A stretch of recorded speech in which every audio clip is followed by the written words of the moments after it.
सबसे पहले परिचय करा दूं। मैं डॉक्टर अयूब सर्जन, पीस पार्टी का अध्यक्ष, और हमारे साथ में भाई अरविंद निषाद जी जो एकलव्य पार्टी के राष्ट्रीय अध्यक्ष हैं।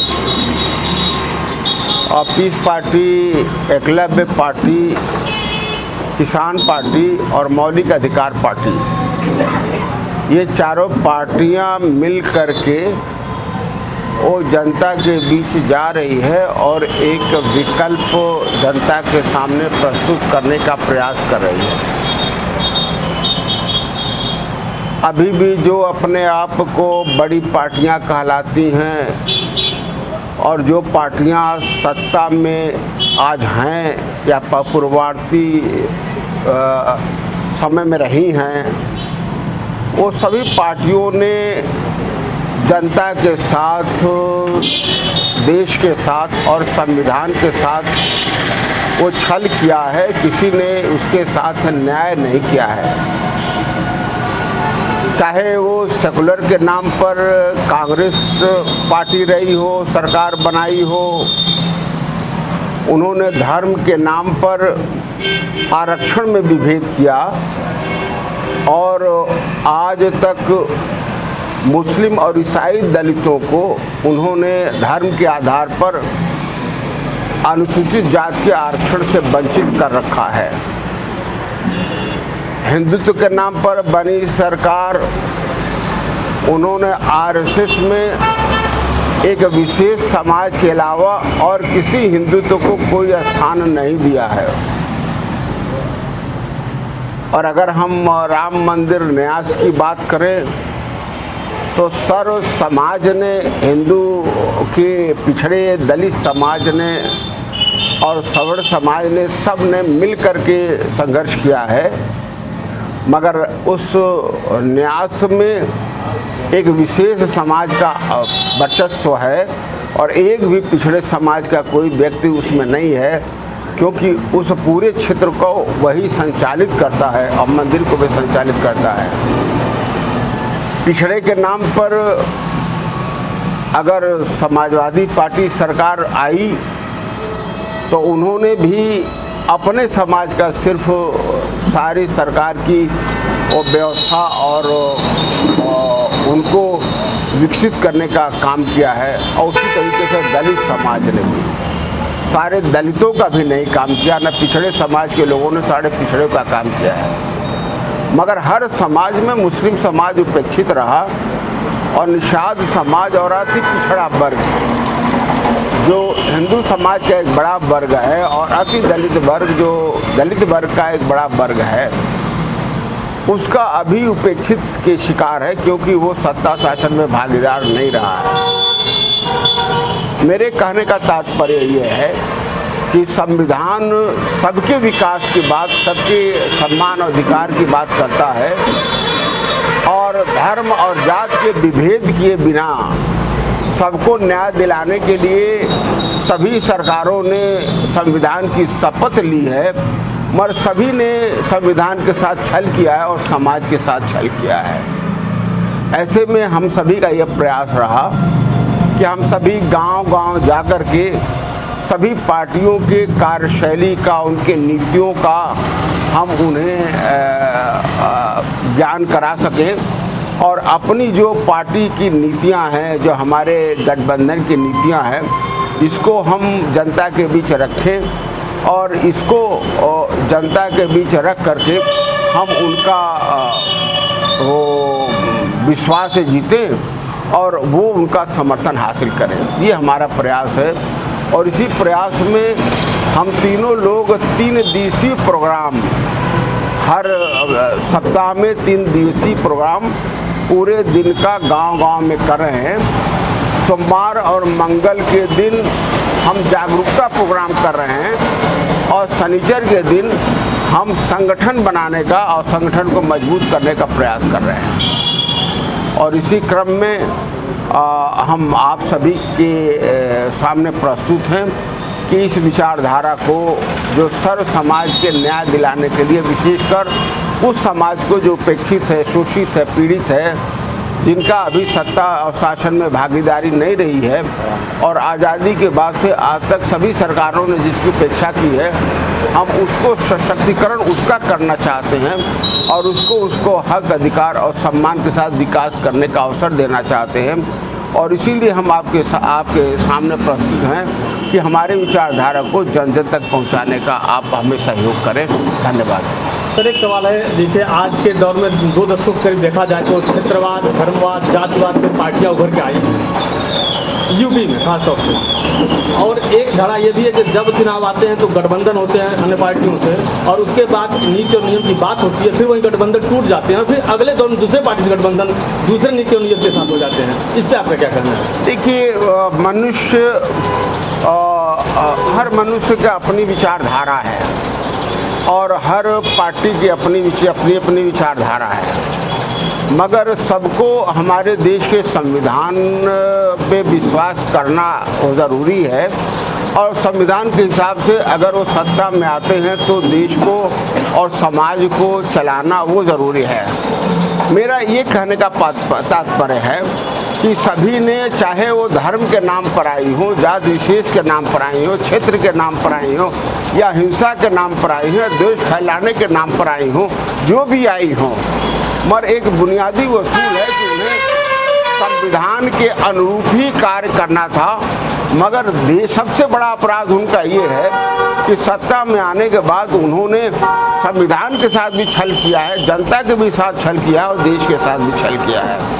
मैं समझता हूँ कि आज ज़रूरत है कि जो कहें वो करें। जो हिंदुत्व की बात करते हैं, उन्होंने सारे हिंदुओं का विकास करने का समान अवसर नहीं दिया है, और यहाँ तक कि हमारे राष्ट्रपति को मंदिर में प्रवेश करने का भी अवसर नहीं दिया समाज ने। हमारा राष्ट्रपति हिंदू होते हुए अगर मंदिर में न प्रवेश किए तो कैसे हिंदुत्व की बात करते? कहते तो हैं सारे हिंदू एक हैं, हम सभी जनता का, सबका साथ सबका विकास, पर नारा तो देते हैं मगर अपने कार्यशैली में उसको सही मायने में अवतरित नहीं करते हैं।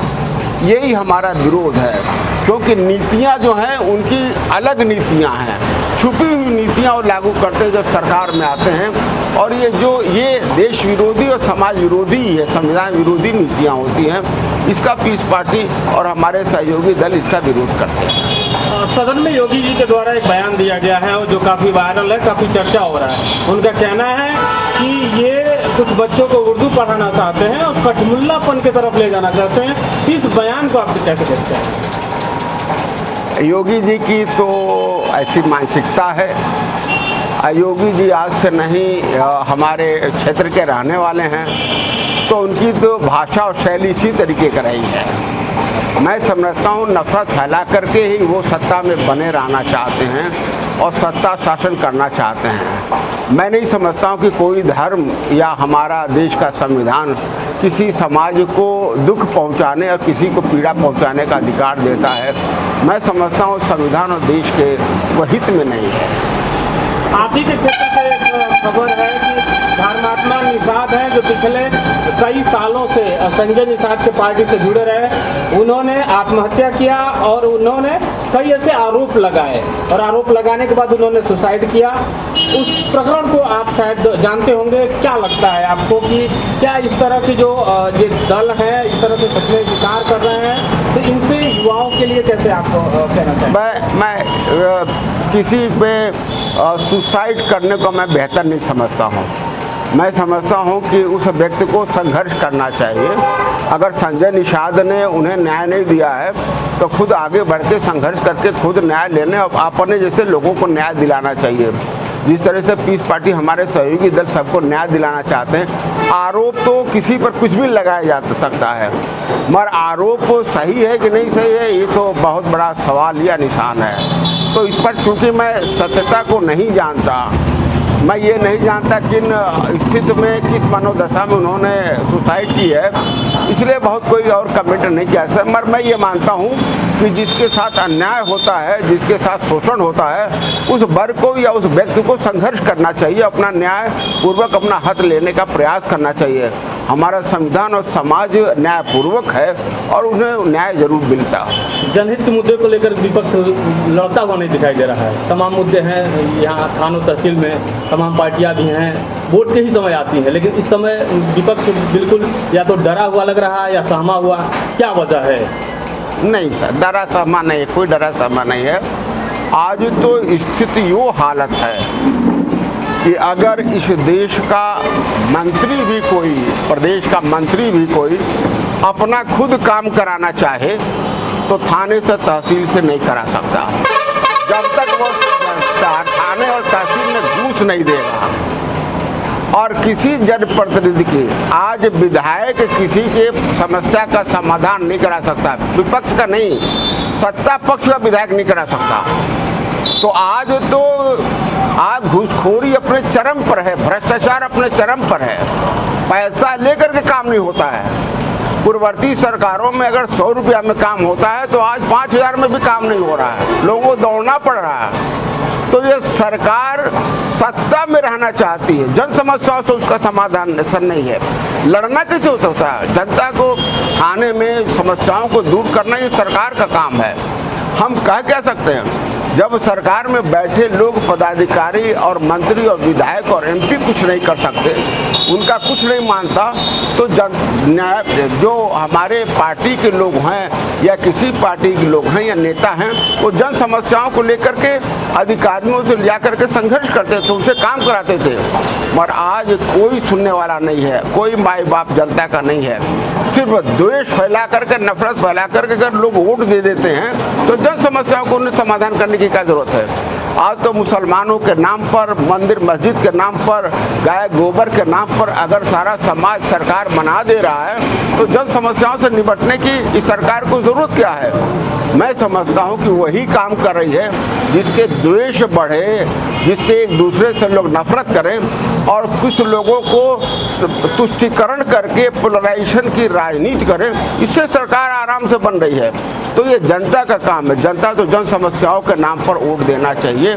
तुष्टीकरण के नाम पर, इस तरह के वक्तव्य के नाम पर, देश फैलाने के नाम पर, नफरत के नाम पर अगर वोट न दे जनता, तब ये ठीक हो सकता है, वरना ठीक नहीं हो सकता। कोई आदमी रोजगार नहीं मांग रहा है, कोई आदमी महंगाई पर नहीं बोल रहा है, क्योंकि रोजगार महंगाई इस पर बोलने से फायदा क्या हो रहा है? क्योंकि सरकार को करना है, सरकार तो कर दी नहीं है। सरकार जानती है, वो जनता के मानसिकता को समझ गई है। न उन्हें रोजगार चाहिए, न महंगाई से छुट्टी चाहिए, न भ्रष्टाचार से मुक्ति चाहिए, न उन्हें जन सुविधाएं चाहिए। उन्हें तो सिर्फ चाहिए कि एक दूसरे से नफरत फैला करके आसानी से वोट दे देती जनता। इसी पर जनता भी खुश है, सरकार भी खुश है। तो विपक्ष भी अपनी बातों को जनता को क्यों नहीं समझा पा रहा है कि आप मुद्दे पे क्यों नहीं वोट कर रहे हैं? कहीं ना कहीं विपक्ष भी तो असफल है जनता को समझाने में। साहब, धर्म का एक ऐसा अफीम है कि पी करके और खा करके लोग सो जा रहे हैं। आज तो नफरत करते हैं ना, एक दूसरे समाज से नफरत कर रही है। सदियों से जो एक साथ रहते आए हैं, इतना नफरत बोल रहा है कि कोई किसी की बात सुनना चाहता ही नहीं है। तो ऐसे में हाँ, ये है कि एक अंग्रेजी की माकूला है, कहावत है, you can make fool small people for large time, large people for small time, but not all the people for all the time. हाँ, ये स्थिति है। बहुत सारी सरकारें आई, बहुत सारी सरकारें गईं। अगर जन समस्याओं का समाधान नहीं होगा, अगर जनता के समस्याओं को ठीक नहीं किया जाएगा, तो निश्चित है कि भाजपा की सरकार गर्त में जाएगी। और बिल्कुल जो समय आने वाला है, एक आंदोलन होगा और ये जनता इस सरकार को बदलेगी। 2027 चुनाव को देखते हुए कितने सीटों पर तैयारी कर रही है पीस पार्टी और उसका जो गठबंधन सहयोगी दल? पीस पार्टी मजबूती से तैयारी कर रही है और पूरे प्रदेश में अभी से तैयारी में लग गई है। जनता के बीच जन समस्याओं को लेकर के जा रही है, उसके लिए संघर्ष कर रही है। हम एक विकल्प बनाने के प्रयास कर रहे हैं और पूरे प्रदेश में हम चुनाव में हिस्सा लेंगे। और मुझे लगता है कि राजनीति में और सत्ता में हमारी अहम भूमिका होगी और इसीलिए हम लोग प्रयासरत हैं। राहुल गांधी ने एक बयान दिया है कि अगर बहन जी मायावती जी अगर इस चुनाव में इंडिया गठबंधन के साथ रही होती तो हम चुनाव जीते होते और सरकार बना लिए होते। कल का उनका एक बयान है। भाई ये तो मैं तो ये कहता हूँ कि अगर मुस्लिम समाज, अति पिछड़ा और अति दलित समाज अगर पीस पार्टी के साथ रहा होता तो डॉक्टर अयूब इस देश का प्रधानमंत्री बन गया होता है नहीं? वो बन गया होता नहीं होता, बन गया होता, इस देश का, इस प्रदेश का मुख्यमंत्री बन गया होता हमारे समाज का। तो ये तो सोचने की बात है ना, अगर ये हो गया होता तो हम हो गए होते।